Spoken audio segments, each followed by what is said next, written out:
할렐루야. 오늘 새벽에 하나님께서 우리에게 주신 말씀은 로마서 6장 1절에서 11절까지의 말씀입니다.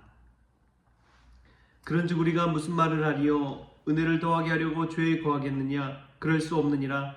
죄에 대하여 죽은 우리가 어찌 그 가운데서 더 살리요? 무릇 그리스도 예수와 합하여 세례를 받은 우리는 그의 죽으심과 합하여 세례를 받은 줄을 알지 못하느냐? 그러므로 우리가 그의 죽으심과 합하여 세례를 받음으로 그와 함께 장사되었나니 이는 아버지의 영광으로 말미암아 그리스도를 죽은 자 가운데서 살리심과 같이 우리로 또한 새 생명 가운데서 행하게 하려 함이라. 만일 우리가 그의 죽으심과 같은 모양으로 연합한 자가 되었으면 또한 그의 부활과 같은 모양으로 연합한 자도 되리라. 우리가 알거니와 우리의 옛사람이 예수와 함께 십자가에 못 박힌 것은 죄의 몸이 죽어 다시는 우리가 죄에게 종노릇 하지 아니하려 함이니 이는 죽은 자가 죄에서 벗어나 의롭다 하심을 얻었음이라. 만일 우리가 그리스도와 함께 죽었으면 또한 그와 함께 살 줄을 믿노니 이는 그리스도께서 죽은 자 가운데서 살아나셨음에 다시 죽지 아니하시고 사망이 다시 그를 주장하지 못할 줄을 알미로다. 그가 죽으심은 죄에 대하여 단번에 죽으심이요 그가 살아계심은 하나님께 대하여 살아계심이니 이와 같이 너희도 너희 자신을 죄에 대하여는 죽은 자요 그리스도 예수 안에서 하나님께 대하여는 살아있는 자로 여길지어다. 아멘. 말씀에서 귀한 은혜가 저와 여러분에게 있기를 소망합니다. 오늘 말씀 보면 우리가 참 알아야 될 것이 죄에 대하여 죽은 우리가 어찌 그 가운데 더 살리요. 그럼에도 불구하고 죄에 대해서 오해하는 분들이 있습니다. 이전에 바울이 죄가 더한 곳에 은혜가 더욱 넘쳤나니 라는 말씀을 했는데 은혜가 더 넘치려면 우리가 죄가 더 많아야 되는 거 아니냐 하면서 오히려 죄를 더 많이 지어야 된다고 생각하는 이들도 있습니다. 너무나 단순한 것이지요. 죄가 더한 곳에 은혜가 더욱 넘쳤다. 그래서 죄를 더 많이 지어야지 더 은혜도 더 많이 받는 것 아니냐. 그런 생각을 하는 이들도 있겠습니다. 그러나 그처럼 미련한 것은 없습니다. 왜냐하면 죄의 싹은 사망이기 때문에 그렇습니다. 성경은 죄의 싹은 사망이라고 분명하게 이야기하고 있습니다. 그 사망의 자리로 더 나아가려고 한다는 것은 얼마나 고통스러운 일인지요. 이것은 왜 죄를 더 많이 지어야 되냐 착각하는 것은 방향을 모르기 때문에 그렇습니다. 방향을 알 때에 우리가 인생을 제대로 살 수가 있는 것이죠. 십자가가 먼저고 그 다음이 부활입니다. 이 순서는 변치 않습니다. 죄에 대해서 머물다가 은혜를 향해 나아가는 방향이 정말 중요합니다. 중간에 이제 회심이 있어야 된다, 회개가 있어야 된다고 어제 말씀드렸죠. 그런 것처럼 분명한 이 방향이 있고 순서가 있는 것입니다. 이 순서가 뒤집힐 때, 이 순서가 역행할 때 많은 오류와 또 죄 가운데 더 빠지게 되는 일들이 생겨나게 되는 것이죠. 예전에 영화를 봤는데 이 벤자민 버튼의 시간은 거꾸로 간다, 거꾸로 오른다 이런 영화를 본 적이 있습니다. 참 기억에 남는 것이 보통 아기로 태어나서 노인이 되는데 노인으로 태어나서 점점점 자라면서 젊어졌다가 아기가 되는 그러한 사람이 태어난 거예요. 근데 그 사람이 참 안타까운 것은 노인으로 태어나서 사람들이 너무나 흠칫 놀래고 어려움을 겪었지만 점점 시간이 지나면서 젊어집니다. 젊어졌을 때에 사랑하는 여인을 만나서 결혼도 하고 행복하게 되는데 근데 결국에 나중에 보면 자신은 점점점 젊어졌다가 어려지는 과정에 있고 또 만난 여인은 어렸다가 점점 나이 들어서 노인이 되어가는 그런 모습을 보게 됩니다. 근데 이게 겹쳐지는 젊을 때에 만났다가 반대 방향으로 가니까 서로가 힘들어지는 거예요. 여러분 그렇습니다. 방향이 중요합니다. 같은 방향으로 나아갈 때, 은혜 방향으로 나아갈 때 우리가 하나님께 축복된 삶을 살 수가 있는 것입니다. 근데 다시금 죄에 거했다가 은혜에 거했다가 다시 죄에 거했다가 그럼 방향이 흔들리면 안 된다는 것이죠. 이 방향은 다시 말하면 예수 방향이라고 할 수 있습니다. 우리가 믿는 예수 그리스도를 바라보면서 은혜 방향으로 가야 된다는 것이지요. 그때 하나님의 은혜가 우리 가운데 임하게 되는 것입니다. 그런데 이 은혜를 떠나서 다시 죄 가운데 빠지고 다시 이전으로 돌아가고 다시 자신이 죄 가운데서 놀고 먹고 마시고 자신의 이익을 탐하는 경우가 있습니다. 이것이 우리 인간의 모습에서 또 신앙생활의 모습에서 얼마나 비일비재한지요. 어떠한 술 중독이나 노름 중독이나 이런 데 빠졌을 때에도 다시금 그냥 돌아가 버리잖아요. 방향이 잘못됐기 때문에 그렇습니다. 또한 우리는 속도를 중요시 여깁니다. 무언가를 빨리빨리 이루려고 합니다. 조급한 마음을 가지고 대할 때도 있습니다.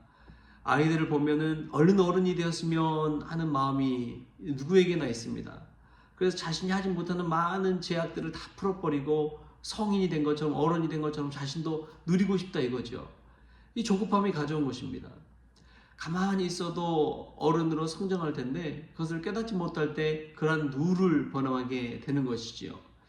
죄 가운데 머물면서도 그 죄의 달콤함 같은 것들, 죄의 탐욕들, 죄의 방종, 죄의 자유함, 그 모든 것들을 우리가 떠나지 못하고 벗어나지 못하고 은혜 방향으로 나아가야 됨에도 불구하고 그것을 깨닫지 못하고 머물러 있을 때에 우리 삶 가운데 죄의 노예가 되고 죄의 종노릇하게 되는 것입니다. 우리가 은혜를 더하게 하기 위해서 죄 가운데 머문다는 것은 이처럼 첫 번째로 방향을 설정을 잘못했기 때문에 그렇습니다. 십자가에서 부활의 방향으로 나아간 것처럼 우리가 예수님의 방향, 이 은혜 방향으로 나아가는 저와 여러분 될 수 있기를 바랍니다. 두 번째로 생각해 보면은 이 죄에 대한 죽음을 벗어나서 또 은혜 방향으로 나아갈 때 정말 중요한 것이 하나가 무엇이냐면 예수 그리스도와 연합하는 것입니다. 우리 스스로 아무리 노력해도 사실은 죄에서 벗어나기는 어렵습니다. 늘 죄의 그늘에 머물러 있습니다. 죄의 영향력 안에서 살아가는 것이 이 육신을 입고 있는 저희들의 모든 사람들에게 해당된 이야기입니다. 그러나 이 모든 것을 죄에 죽이고 또 은혜 방향으로 나아갈 수 있게 하는 것은 바로 예수 그리스도와 하나 될 때 그런 일들이 가능하다고 이야기합니다. 오늘 말씀 3절 말씀 보면 이런 말씀이 나와요. 무리 그리스도 예수와 합하여 세례를 받은 우리는 그의 죽으심과 합하여 세례를 받은 줄을 알지 못하느냐. 예수 그리스도 합하여 세례를 받았다는 것을 이야기해요. 세례는 예수 그리스도의 신비로운 연합을 이야기합니다.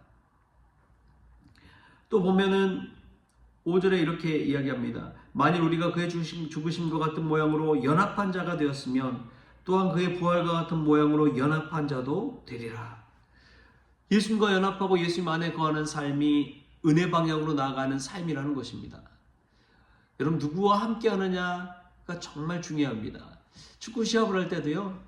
제가 종종 목회자 축구팀에 나가서 시합하는데 특별히 이 장철우 목사님 프로 축구선수 은퇴하시고 오신 목사님이 와서 같이 축구할 때 같은 팀으로 뛰면 얼마나 행복한지요. 얼마나 경기가 술술 풀리는지요. 너무나 패스며 슛이며 드리블이며 여러 가지 것들이 정말 쉬워집니다. 그래서 장철호 목사님 오시면 같은 팀으로 같이 뛰어야지 그런 마음이 얼마나 큰지 몰라요. 그분과 함께하는 것만으로도 팀의 퀄리티가 쫙 올라갑니다. 그냥 하급에 있다가 중급, 상급까지 막 쭉쭉 올라가는 거예요. 누구와 함께하느냐, 누구와 함께하는 팀이 되느냐, 이것이 얼마나 귀한지 이 축구를 통해서도 알 수가 있는 것이죠. 하물며 예수 그리스도 연합하며 함께 나아갈 때 죽음을 이기시고 죄를 이기시고 모든 사람들을 부활의 때로 이끌어가는 예수 그리스도, 이 주님과 연합할 때에 우리 삶이 얼마나 달라지겠습니까? 은혜 방향으로 나아갈 수 있는 것은 내 스스로의 힘과 노력을 절대 낼 수가 없습니다. 오직 예수 그리스도의 공로, 그리스도의 은혜로 될 수가 있는 것이지요. 오늘날 내 스스로 기도하고 무릎 꿇고 노력한다고 생각하십니까? 그걸로 된다고 생각하십니까? 절대 그럴 수 없습니다. 죄를 지을 수 있는 상황과 여건과 조건만 허락된다면 우리는 언제든 죄를 지을 수 있는 사람이에요. 그러나 그 모든 것을 물리칠 수 있는 이유는 예수 그리스도와 언제나 연합하는 것입니다. 예수 그리스도는, 우리가 믿는 예수님은 어제나 오늘이나 언제나 동일하신 분이기 때문에 그렇습니다. 이 주님 안에 거할 때 참된 은혜 방향으로 나아갈 수가 있고 죄를 죽이고 주가 주신 그 사랑과 은혜의 삶을 살아갈 수가 있는 것이죠. 오늘 또 이 새벽에 예수님과 연합하여 예수 방향으로 나아가는 저와 여러분 될 수 있기를 주신 예수님의 이름으로 축원합니다. 기도하겠습니다. 좋으신 하나님 감사합니다. 때론 우리가 방향을 잃어버리고 세상의 성공을 추구하고 세상 사람들이 다 가는 길을, 그 넓은 길을, 대로를 따라 걷기를 원합니다. 그러나 주님, 성경 말씀을 읽고 예수 그리스도와 연합할 때 우리가 다시 은혜 방향으로 나아가기를 원합니다. 지극히 작은 자 하나에게 한 것이 곧 나에게 한 것이라는 예수님의 말씀처럼 우리 예수님과 동행하며 나아갈 때 우리 안에 있는 죄성은 사라져버리고 오직 은혜 방향으로 나아가게 될 줄 믿습니다. 주님, 오늘 또 붙잡아 주셔서 예수 그리스도의 공로를 힘입어서 주님과 연합하고 주님 안에 거하는 복된 날 될 수 있도록 주여 도와 주시옵소서. 그리하여 내 모습 속에서 예수님 모습이 발견되게 되어지게 하시고 내가 보는 모든 일들을 통해서 우리 주님이 영광받는 삶을 살아갈 수 있도록 오늘도 주장하여 주옵소서. 감사하며 예수님의 이름으로 기도하옵나이다. 아멘. 우리 주님이 가르치는 기도로 오늘 새벽 기도를 마치겠습니다. 하늘에 계신 우리 아버지여, 이름이 거룩히 여김을 받으시오며 나라가 임하시오며 뜻이 하늘에서 이루어진 것 같이 땅에서 이루어지이다. 오늘 우리에게 일용할 양식을 주시옵고 우리가 우리에게 죄진 자를 사하여 준 것 같이 우리 죄를 사하여 주시옵고 우리를 시험에 들게 하지 마시옵고 다만 악에서 구하시옵소서. 나라와 권세와 영광이 아버지께 영원히 있사옵나이다. 아멘.